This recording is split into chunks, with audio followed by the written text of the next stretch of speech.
Koikimedia, bring it closer to your doorstep.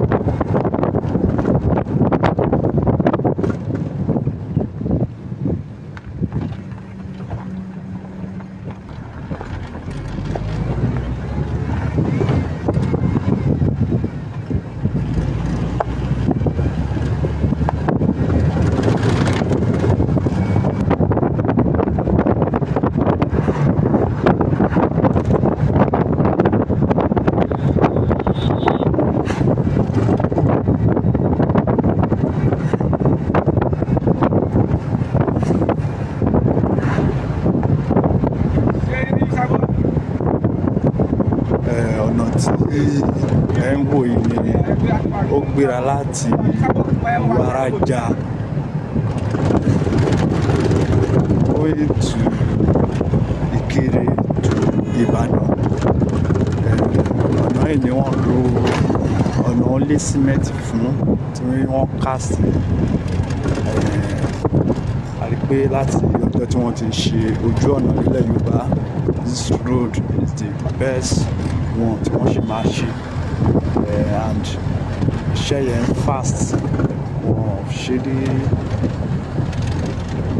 ní kan slow ẹ̀. Àwọn development tí a nílò nílẹ̀ Yorùbá nígbà tí ọmọ Haúsá Fúlàní bá ń ṣe ààrẹ, wọ́n máa ń tú ìlú tí wọ́n ṣe ní. Táwa náà ìwọ̀nba eléyìí tó wà lọ́wọ́ wa yìí, káwa náà ń lò láti tú ilẹ̀ Yorùbá ṣe, láti develop ilẹ̀ Yorùbá.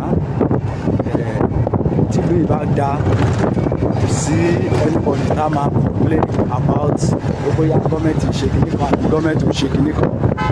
Ojú ọ̀nà yìí ó sì máa jẹ́ ọ̀nà àkọ́kọ́ nílẹ̀ Yorùbá, kò tí ì ṣẹlẹ̀. Koikimedia bring it up closer to your doorstep.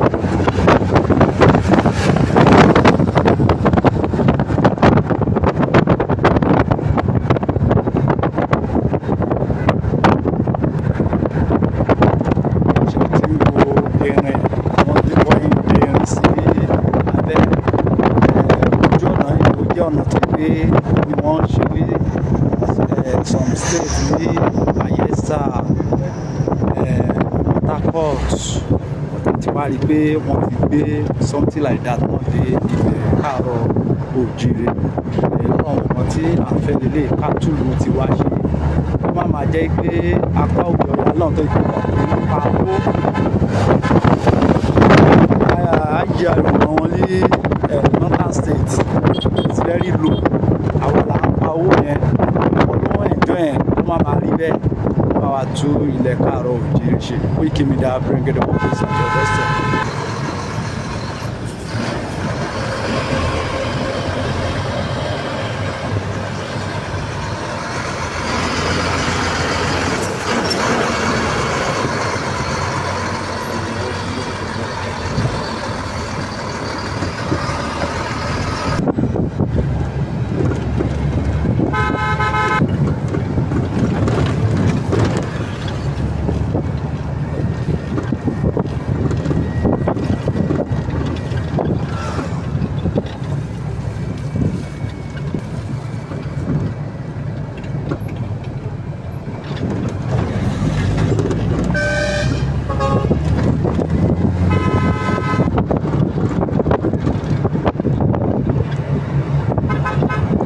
Koikimedia bring it closer to your doorstep.